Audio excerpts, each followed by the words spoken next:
जी बिल्कुल, इस वक्त हम यहाँ मौजूद हैं जहाँ गुज़िश्ता दिनों पहले जो है लाहौर में वॉइस न्यूज़ की टीम पर हमला किया गया था, जिस पर आज कराची में एहतजाज किया जा रहा है। यहाँ पर धरना दिया हुआ है और ये एहतजाज रिकॉर्ड कराया जा रहा है।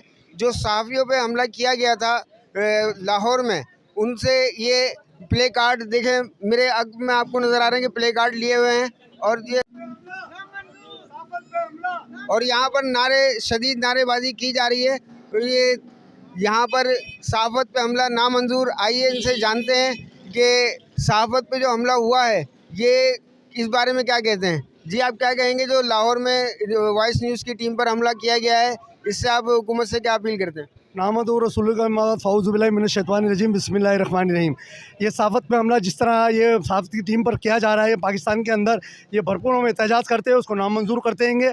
और हमारी दिली आज़ादी है, पूरी पाकिस्तान की लॉ फोर्सेस हमारी मोतबाना अदबाना और गुजारिश करते हैं हम कि इसके ख़िलाफ़ भरपूर तरीके से कार्रवाई की जाए और इसके जो इनमें इन्वॉल्वमेंट जिस किस्म के लोगों की उनको कैफ़े किरदार तक पहुँचाया जाए। इससे पहले भी अरशद शरीफ शहीद के ऊपर भी जो हमला किया गया और उनको नाहक कत्ल किया गया, शहीद कर दिया गया, उसको भी हम नामंजूर करते हैं। उनके भी कातिलों को कैफ़े किरदार तक पहुँचाया जाए ताकि हमारे मुल्क के अंदर अमन व अमन का गहवारा हो जाए। और लॉ फोर्सेस से मेरी फिर दरख्वास्त है, बराए मेहरबानी जितने भी हजरात मौजूद है, हम एक साथ आवाज़ में बुलंद आवाज़ में कहते हैं सहाफ़त पे हमला, सहाफ़त पे हमला, सहाफ़त पे।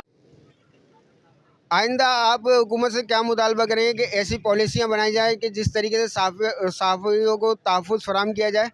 भाई, इस टाइम जो हमारे मुल्क के हालात इस टाइम नागुरेज़ है, जिसकी वजह से मैं लॉ फोर्सेस से फिर मोतबाना गुजारिश हूँ। तमाम पाकिस्तान के आइनी इदारों से मेरी दरख्वास्त है और मोतबाना गुजारिश है, इल्तिजा करते हैं हम लोग कि आपको अल्लाह अल्लाह के रसूल का वास्ता कि आप लोग इस तरह के जो इक़दाम हो रहे हैं उसको भरपूर तरीके से पाए तकमील तक पहुँचाए, उनके खिलाफ भरपूर तरीके से कार्रवाई करके इनको उस इबरतनाक सज़ा दे ताकि आइंदा किसी भी साफ़ी पर और ना किसी भी पाकिस्तान के ऊपर नाहक कत्ल ना हो, नाहक हमला ना हो। हम उस पर भरपूर एहतजाज करते हैं और इस बात को हम आगे लेके चलेंगे। फिर अरशद शरीफ की तरफ से मैं चलूँगा कि उसको शहीद किया गया तो नाहक शहीद किया गया, इसलिए इन वाक़ियत को रोका जाए। और तमाम पाकिस्तान की लॉ फोर्सेस से मेरी मोतबाना और हमारी पूरी टीम की और हमारे अहले मोहल्ला की दरख्वास्त, पूरे इलाके पाकिस्तान की आवाज़ है कि इन लोगों को कैफ़े किरदार तक पहुँचे, इनको अंजाम तक पहुँचाया जाए। सहाफ़त पे हमला, सहाफ़त पे हमला। जी बिल्कुल, यहाँ एहतजाज किया जा रहा है सहाफ़त पे हमला नामंजूर का। कराची से रियाजुर रहमान कुरैशी के साथ इमरान अहमद, वॉइस न्यूज़ कराची।